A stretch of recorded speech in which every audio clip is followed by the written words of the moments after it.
Hello everyone, cooking passion পিয়ালিতে তোমাদের সকলকে জানাই আরও একবার স্বাগত। চলে এসেছি পিয়ালি রান্নাঘরে। এই তীব্র দাবদাহের হাত থেকে রক্ষা পাওয়ার জন্য আজকে পিয়ালি কী রান্না করছে সেটা তোমরা শুরু থেকে শেষ পর্যন্ত দেখো, তাহলে ঠিক বুঝতে পারবে। আর আশা করি আজকের এই ভিডিওটা তোমাদের খুব উপকারে লাগবে এবং ভালো লাগবে। আর এর জন্য কী কী লাগবে দেখো। আমি নিয়েছি এখানে 1 লিটার দুধ। তো এই 1 লিটার দুধকে ফুটিয়ে শুকিয়ে আমি হাফ লিটার করব।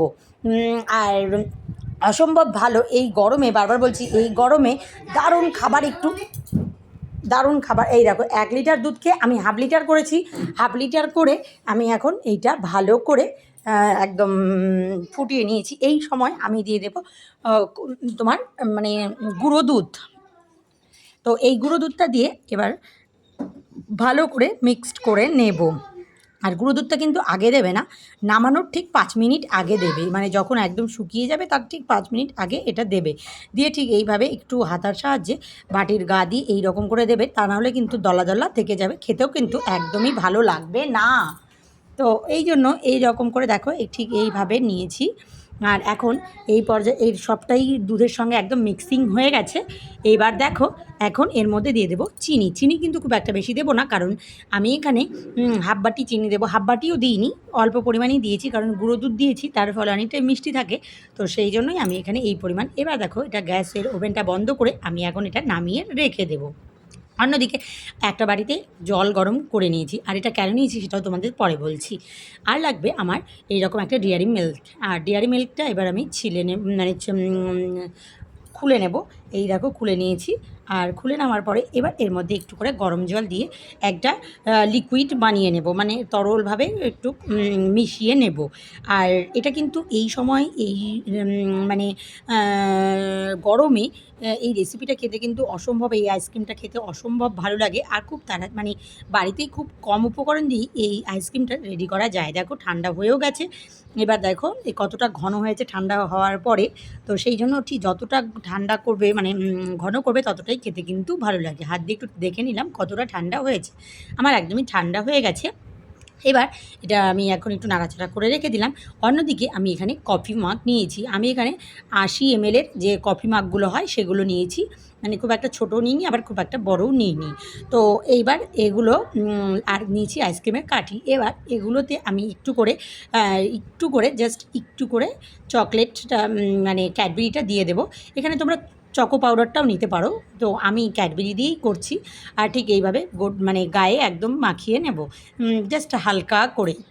মানে অসম্ভব ফ্লেভারটা এত সুন্দর হয় আর খেতে এত ভালো লাগে যে তোমাদের কি বলবো। আজকের এই রেসিপিটা তোমাদের কেমন লাগলো মানে কেমন লাগছে সেটা অবশ্যই জানিও।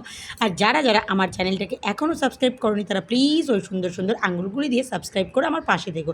এবার দেখো প্রত্যেকটা গ্লাসেই আমার একটু করে ডেয়ারি মিল্কটা দেওয়া হয়েও গেছে। এবার আমি এখানে হাতার সাহায্যে সেই ঘন করে দুধটা দিয়ে দেব। আর এটা কিন্তু বারবার বলছি, এটা একদিন করে 5-6 দিন আরামেই খাওয়া যেতে পারে স্টোর করে রাখলে। তবে যদিও বা আমাদের বাড়িতে এগুলো করলে 5-6 দিন যায় না, একদিনেই শেষ হয়ে যায়।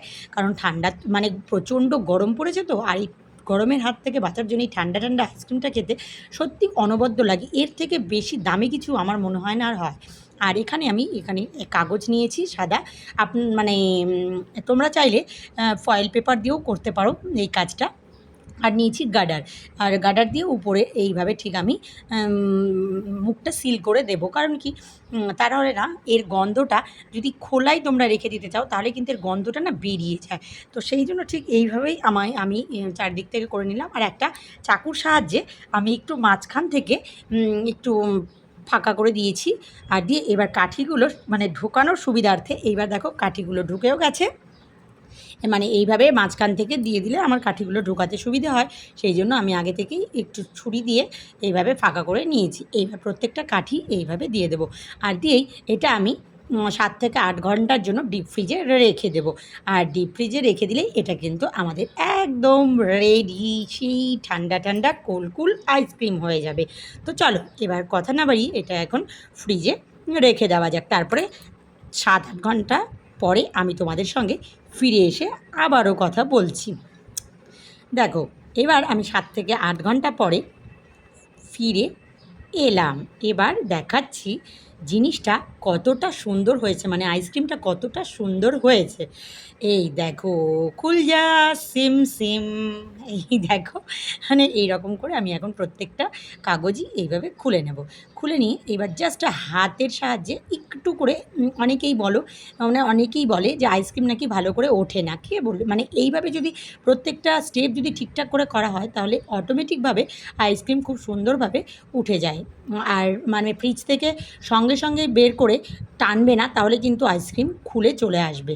তো সেই জন্য মানে আইসক্রিম আসবে না, কাঠিটা শুধু খুলে চলে আসবে। তো সেই জন্য হালকা জাস্ট দু হাত দিয়ে এইরকম একটু গরম করে নেবে। আর দেখো কত সুন্দরভাবে উঠে চলে এলো। দেখো, তাহলে তোমরা দেখেই বুঝতে পারছো যে আইসক্রিমটা কত ইজিভাবে খুলে গেল। তো সেই জন্যই বন্ধুরা জাস্ট হালকা দু হাত দিয়ে এইভাবে, দু হাতের তালু দিয়ে এইভাবে জাস্ট একটু ঘষে নেবে, নিলেই কিন্তু সুন্দরভাবে উঠে চলে আসবে। তো আজকের এই রেসিপিটা বারবার বলছি কেমন লাগলো, ও সত্যি কী সুন্দর লাগছে দেখতে, কি বলবো। ও মনে হচ্ছে মানে এটা গরমে খেতে যা লাগবে বন্ধুরা, ও সত্যি। তো আজকের এই রেসিপিটা তোমাদের কেমন লাগলো অবশ্যই কমেন্ট করে, লাইক কমেন্ট করে জানাবে। আর যারা ফেসবুক পেজ থেকে দেখছো তারা প্লিজ পেজটাকে ফলো করে দিও।